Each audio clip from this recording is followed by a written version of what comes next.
Fox 2 presents Hancock and Kelley.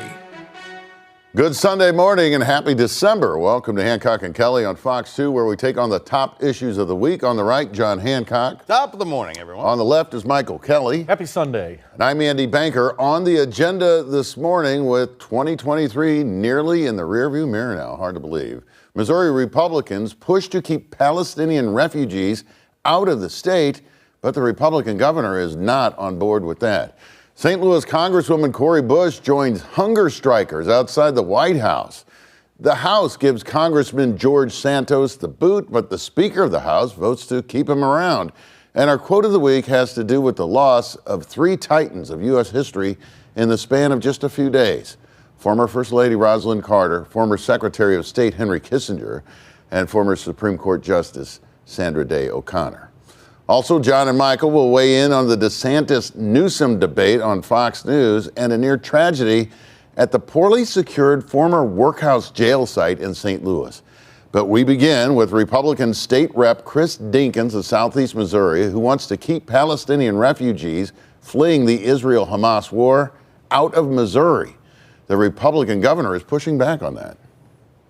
We don't want to risk thousands of American lives based upon one individual who could get through. I think there's a huge difference between Palestinian people and the Hamas. I think that's pretty clear. At least 36 House Republicans signed on to a letter from State Rep Chris Dinkins calling on the governor to ban Palestinian refugees from settling in Missouri.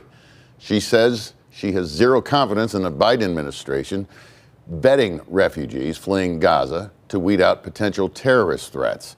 Are she and the dozens of Republicans signing on to this letter right, John Hancock? Well, I do think they're right about us needing to do a very thorough job of vetting folks.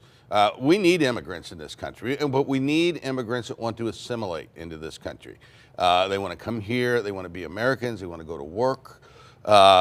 We don't want terrorists here. And I think the concern is if you're not properly vetting folks, you're opening yourself up for some real problems. Having said that, I don't have a problem with Palestinian people coming here, but I want them to want to be here. I want them to want to be American, and I don't want them to be terrorists. Should we trust the vetting process of refugees under Joe Biden? Yeah, it's no different than the process that existed under Donald Trump, or Barack Obama, or George W. Bush.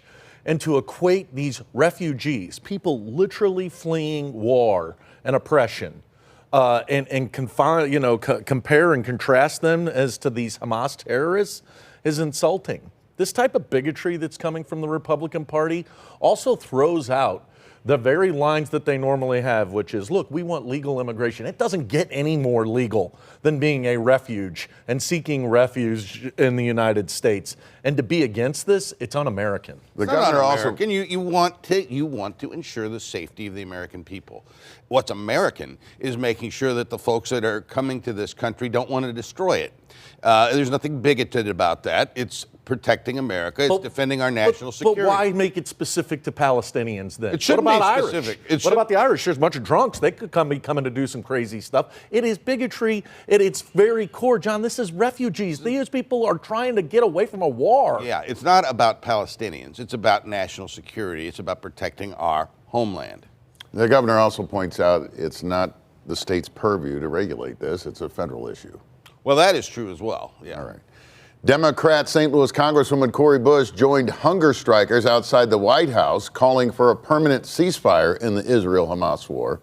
Actress Cynthia Nixon of Sex and the City fame has been one of the lead voices of what was a Monday through Friday fast.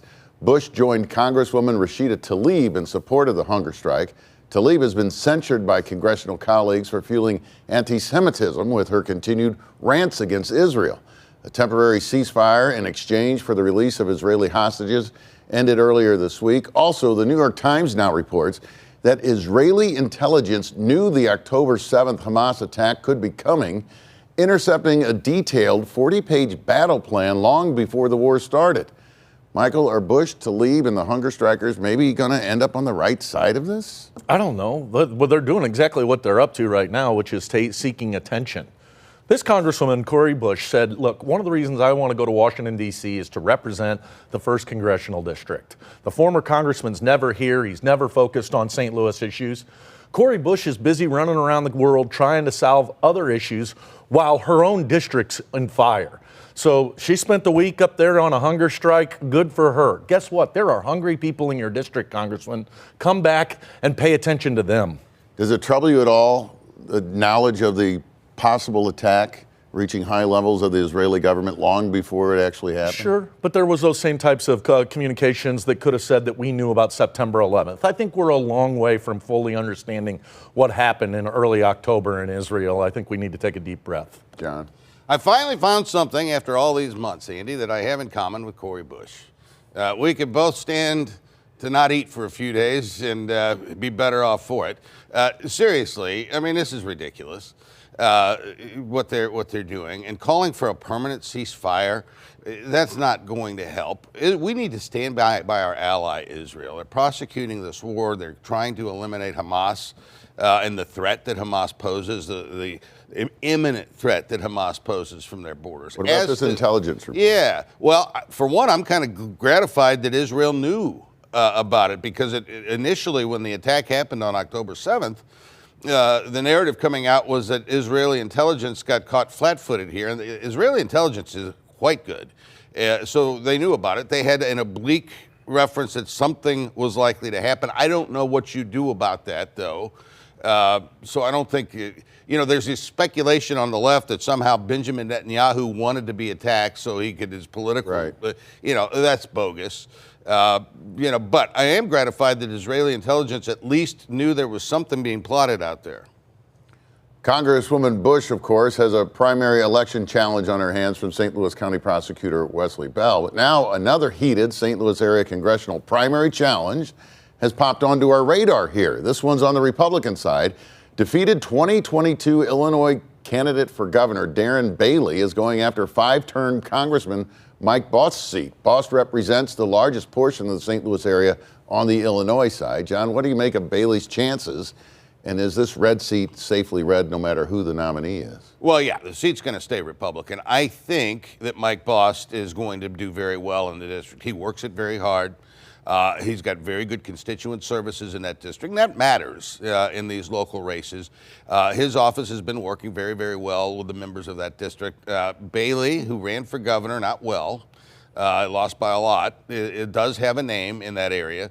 He represents a real threat, I think, to Mike Bost, but at the end of the day, I expect Mike Bost to win that primary and hold the seat.